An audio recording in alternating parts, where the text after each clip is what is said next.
আসসালামু আলাইকুম। আজকে দেখাবো হচ্ছে খুবই সুন্দর একটি গলার ডিজাইন। এটি চাইলে আপনি সুতার জামার ভিতর দিতে পারেন। 8 ইঞ্চি লম্বা আর 9 ইঞ্চি চওড়া একটা বক্রম দিচ্ছি। বক্রমটাকে একটা ভাঁজ দিয়ে দিলাম। এখন হচ্ছে 1 ইঞ্চিতে একটা দাগ দিয়ে দিলাম। দাগটা দেওয়ার পরে এখন আমি সঠিক মাপটা নিচ্ছি। গলার এখানে লম্বার মাপটা 6 ইঞ্চি নিচ্ছি। আপনারা আপনাদের পরিমাণ মতো 6.5 ইঞ্চি বা 7 ইঞ্চি দিতে পারেন। এরপর গলার চওড়া মাপটা দিব হচ্ছে 2.5 ইঞ্চি। ঠিক আছে, এইটা আমি এখানে কাটটা নিচে হচ্ছে 2.5 ইঞ্চি, আর আপনারা আপনাদের পরিমাণ মতোই নেবেন। 3 ইঞ্চি পর্যন্ত দিতে পারেন, এটা বডি অনুসারে। ঠিক আছে, তো এরপর এই যে 1 ইঞ্চিতে আমি একটা দাগ দিয়ে দিচ্ছি। এখানে 1 ইঞ্চি নেই, 1 ইঞ্চি থেকে আমি 2 সুতা কম দিব। 1 ইঞ্চি দিলে অনেক বেশি স্যাটপা হয়ে যায়, অর্থাৎ ছড়া হয়ে যায়। তো আমি 1 ইঞ্চি থেকে 2 সুতা কম দেবো। ঠিক আছে, অনেকে 1 ইঞ্চি পছন্দ করে, চাইলে এখানে আপনি আমার মাপটাও দিতে পারেন বা 1 ইঞ্চিও দিতে পারেন। তার থেকেও চিকন দিতে পারেন, আবার এর থেকে মোটাও দিতে পারেন, সমস্যা নেই। তবে আমি যেটুকু মাপ দিয়েছি এটা কিন্তু একটা পারফেক্ট মাপ। ঠিক আছে, এটা অনেকের পছন্দ মতো এটা পিছনের গলাটা রেখে দিলাম। এরপর হচ্ছে আমি সামনের গলাটা কেটে নিচ্ছি, যেখানে দাগ দিয়েছি ওইখানে কেটে নিচ্ছি। ঠিক আছে, এরপর এই যে এটাই হচ্ছে আমার সামনের গলাটা। পিছনের গলাটাও আমি দেখিয়ে দিচ্ছি। এখানে 5 ইঞ্চি নেব পিছনের গলার জন্য, আপনারা আপনাদের পরিমাণ মতো বাড়িয়ে কমিয়ে নেবেন। এরপর গোল গলা শেপ করে দাগ দিয়ে দাগ অনুসারে এখন কেটে নিচ্ছি। পিছনের পাটের মতো করে সামনের পাটের মতো করে আমি পিছনের পাটটাও একই নিয়মে কেটে নিচ্ছি। ঠিক আছে, কেটে আলাদা করে নিলাম। তারপর হচ্ছে এই যে এইভাবে করে ধরে এখানে একটা জোড়া দিয়ে দিবেন, তাহলে কিন্তু জয়েন্ট হয়ে যাবে। ঠিক আছে, আমি জোড়াটা দিয়ে দিলাম। এই যে একটা সামনের পাট, একটা হচ্ছে আমার পিছনের পাট। আমি ডিজাইন করার জন্য চলে আসলাম। এটা হচ্ছে আরমহল কাটিং করার পর যে কাপড় বেঁচে গেল ওই কাপড় দিয়ে আমি গলাটা তৈরি করে নেব। এখানে আমার গলার কাটটা কিন্তু 2.5 করে 5 ইঞ্চি আছে। ঠিক আছে, আমি 5 ইঞ্চি নিচ্ছি, 5 ইঞ্চিতে দাগ দিয়ে দিলাম। এরপর হচ্ছে গলাগুলোকে আমি দাগের উপরে বসালাম।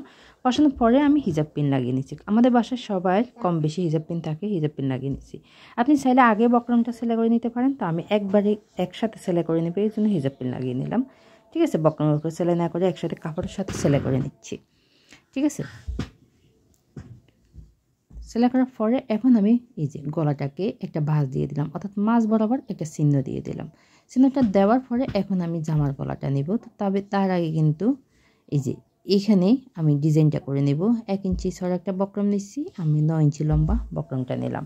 এরপর একটা কাপড় উপরে রাখলাম, কাপড় উপরে রেখে এই যে আমি কাপড়গুলোকে এভাবে করে ভাঁজ দিয়ে দিব। তবে যদি আপনারা এখানে বক্রম না দিয়ে পেপার পেস্টিং দিতে চান তাহলে পেপার পেস্টিং দিতে পারেন, তবে তার আগে আয়রন করে নিতে হবে। ঠিক আছে, তো এখন হচ্ছে এই যে আমি দেখিয়ে দিচ্ছি, এরকম থাকবে। এখানে একটা কাপড় নিলাম, কাপড়টা ছড়াটা প্রায় 1 ইঞ্চি থেকে 2 সুতা বেশি আছে, লম্বাটা পরিমাণ মতোই নেবেন ফিতাগুলো তৈরি করার জন্য। আর প্রথমে সাইডটা সেলাই করে নিতে হবে। আমি সাইডটা সেলাই করে নিচ্ছি। সাইডে সেলাই করার পরে কিছু একটা সাহায্যে বা সুইয়ের সাহায্যে কাপড়গুলোকে সোজা করে নেবেন। আমি কাপড়গুলো সোজা করে আয়রন করে নিলাম। ঠিক আছে, এখন হচ্ছে 2 ইঞ্চি লম্বা ফিতাগুলো কেটে নেব। সবগুলো 2 ইঞ্চি করে কেটে নিতে হবে। যতগুলো আমার দরকার সবগুলো 2 ইঞ্চি করে লম্বায় কেটে নিতে হবে। কেটে নেওয়ার পরে এখন আমি এই যে বক্রমটাকে কাপড় উপর বসালাম, বসানোর পরে আমি একটা ভাঁজ দিয়ে দিছি এভাবে করে। ঠিক আছে, এখন একটা একটা করে আস্তে আস্তে সেলাই করতে হবে। এই যে একটা ভাঁজ দিলাম সমান করে, অর্থাৎ ভাঁজটা দিচ্ছি আমি বাঁকা বাঁকা করে, একটু এইভাবে করে বাঁকা বাঁকা করে ডিজাইনটা লাগাবো। আপনি চাইলে সোজা লাগাতে পারেন, আবার আমার মতো বাঁকাও দিতে পারেন। ঠিক আছে, যেভাবে আসলে যার যার যেভাবে ভালো লাগে আর কি। তবে ডিজাইনটা অনেক বেশি সুন্দর হয়েছে তৈরি করার পরে। ঠিক আছে, সিম্পলের ভিতর এই ডিজাইনটা দিতে পারেন, যেমন রেডিমেড জামার ভিতর সিম্পল একটা ডিজাইন থাকে, এরকম আপনি আপনার জামার ভিতর এই ডিজাইনটা দিতে পারেন সুতির জামার ভিতর। আবার আপনি নেট কিংবা টিস্যু এই টাইপের জামার ভিতরেও এই ডিজাইনটা দিতে পারেন, একদম সিম্পল, কোনো ঝামেলা ছাড়াই কিন্তু এই ডিজাইনটা দিতে পারেন। ঠিক আছে, এটা ছোট বড় সবার জন্য কিন্তু এই ডিজাইনটা দিলে কোনো সমস্যা হবে না। ঠিক আছে, এরপর এখানে কোনা করা আছে, এটা প্রথম সেলাই করে নিব। আমি এখানে কোনো ডিজাইন দেব না। ঠিক আছে, তো যারা আমার ভিডিওটি ফেসবুক পেজ থেকে যদি দেখে থাকেন তাহলে পেজে একটা লাইক দিয়ে ফলো দিয়ে রাখবেন, এরকম আর সুন্দর সুন্দর নিত্য নতুন ভিডিও পাওয়ার জন্য। আর যদি ইউটিউব থেকে দেখে থাকেন তাহলে আমার চ্যানেলটি সাবস্ক্রাইব করে নেবেন, পাশে থাকা বেল আইকনটি ক্লিক করে অল দিয়ে রাখবেন, এরকম আর সুন্দর সুন্দর নিত্য নতুন ভিডিও পাওয়ার জন্য। ভালো লাগলে টাইমলাইনে শেয়ার করে রেখে দিতে পারেন, দেখে দেখে শিখে নিতে পারবেন। ঠিক আছে, আপনার পাশাপাশি অন্যরাও শিখতে পারবে। আর আমার ভিডিওতে যদি কোথাও আপনাদের বুঝতে সমস্যা হয় তাহলে কমেন্ট করে জানিয়ে দিতে পারেন, আশা করি আপনাদের কমেন্টে রিপ্লাই দেওয়ার চেষ্টা করব। এই যে এই হচ্ছে ডিজাইনটা। এখন হচ্ছে গলার পট্টির কাপড়টা নিলাম, অর্থাৎ এই যে এই গলাটা নিলাম, নিয়ে মাঝ বরাবর আমি একটা চিহ্ন দিয়ে দিব। এইখানে নিচের দিকে এখানে চিহ্ন দিব, এইখানেও মাঝ বরাবর একটা চিহ্ন দিব, অর্থাৎ দুইটা চিহ্ন একসাথে বসাবো। ডিজাইনটা যেন কোনো দিকে বেশি বা কম বা বাঁকা এরকম না হয়, এই জন্য কিন্তু চিহ্নগুলো দিয়ে আমি কিন্তু হিজাব পিন লাগিয়ে নিচ্ছি একদম সোজা করে। আবার চাইলে এইভাবে করে সেলাই করেও আটকে নিতে পারেন, একটা সেলাই দিয়ে দিলে হবে।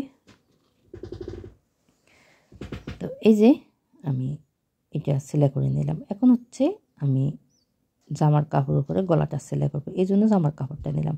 সমান করে কিন্তু দেখতে পাচ্ছেন একটা বাঁশ দিয়ে দিছি, ঠিক আছে। বাঁশটা দেওয়ার পরে এখন ওই যে মাঝখান বরাবর আমি একটা দাগ দিয়ে দিচ্ছি, যেখানে মাঝ বরাবর এই দাগটা দিলাম, কারণ হচ্ছে গলাটা লাগাবো, ডিজাইনটা লাগালে দাগগুলো না দিয়ে যদি লাগাই তাহলে কিন্তু এক সাইডে বেশি যে চলে যাবে, এক সাইডে কম থাকবে, এই জন্য। তো এই যে চিহ্ন বরাবর দুইটা চিহ্ন একসাথে আছে, চিহ্ন বরাবর আমি গলাটা বসালাম। বসানোর পরে কিন্তু একটা একটা করে হিজাব পিন লাগিয়ে নিব। হিজাব পিন লাগিয়ে নিলে আপনার কাপড়টা সরে যায় না সেলাই করার সময়, এই জন্য কিন্তু বারবার বলি যে হিজাব পিন লাগিয়ে সেলাই করবেন, ঠিক আছে। যারা নতুন তাদের ক্ষেত্রে বলছি, সবার ক্ষেত্রে আপনি এই যে হিজাব পিন লাগিয়ে নিলে আর খুলে যাবে না। আমি এখানে হিজাব পিন লাগিয়ে নিয়েছি, নেওয়ার পরে এখন আমি উপরে একটা একটা করে হিজাব পিনগুলো লাগিয়ে নিলাম, একদম সোজা করে কিন্তু হিজাব পিনগুলো লাগিয়ে নিলাম। এখন হচ্ছে আমি সেলাই করে নিব। তো সেলাইটা কিন্তু আমি বক্রমের পাশে দিব, ঠিক আছে, একদম বক্রমের পাশে সেলাইটা দিব। বক্রমের উপরে কিন্তু কোনোভাবে সেলাইটা দেওয়া যাবে না, একদম আস্তে আস্তে করে আপনি সেলাই করে নেবেন। যে কোনো কাজ একটু আস্তে আস্তে ধীরে করলে কিন্তু আপনার কাজটা অনেক বেশি সুন্দর হয়। তো এরপর বাড়তি যে কাপড় আছে এই কাপড়টা কেটে নিচ্ছি, কেটে নেওয়ার পরে এখানে ছোটো ছোটো করে কাট করে দিতে হবে। দেখো যখন আপনি গলাটা উল্টো সাইডে নেবেন তখন কিন্তু খুব ইজিভাবে কিন্তু নিতে পারবেন, ঠিক আছে। এই যে এইভাবে করে প্রথমে একটা সাপ সেলাই দিতে হবে, বক্রমের কাপড়ের উপরে কিন্তু সাপ সেলাইটা দিতে হবে। এভাবে করে আস্তে আস্তে করে আমি একটা সাপ সেলাই দিলাম। এখন হচ্ছে সামনে গলাটা আমি ডিজাইনটা সেলাই করে নিব।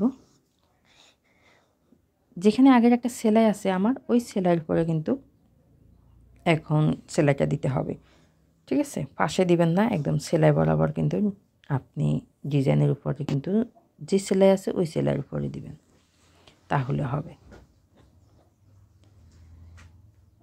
তো এটা সোজা করার পরে কাপড়গুলোকে একদম টেনে সোজা করে নেবেন, ঠিক আছে। ভিতরের জন্য কাপড় কোনোভাবে কুঁচকে না থাকে ডিজাইনের ভিতরে, এই জন্য কিন্তু কাপড়গুলোকে টেনে সোজা করে নেবেন, তারপর আস্তে আস্তে সেলাই করবেন। এখানে কিন্তু আবার টানতে যাবেন না, আস্তে আস্তে করে সেলাই করে নেবেন।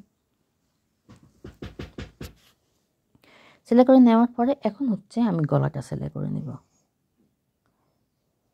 তো বন্ধুরা, যারা আমার ভিডিওটি যদি আপনারা কাছে ভালো লাগে তাহলে আপনারা আমার চ্যানেল থেকে ঘুরে আসতে পারবেন। আশা করি আমার সবগুলো ভিডিও আপনাদের কাছে ভালো লাগবে, খুব সহজেই আমি বুঝিয়ে দিছি। এই যে এই হচ্ছে ডিজাইন, চাইলে একটা একটা করে আপনি পুঁতে দিতে পারেন।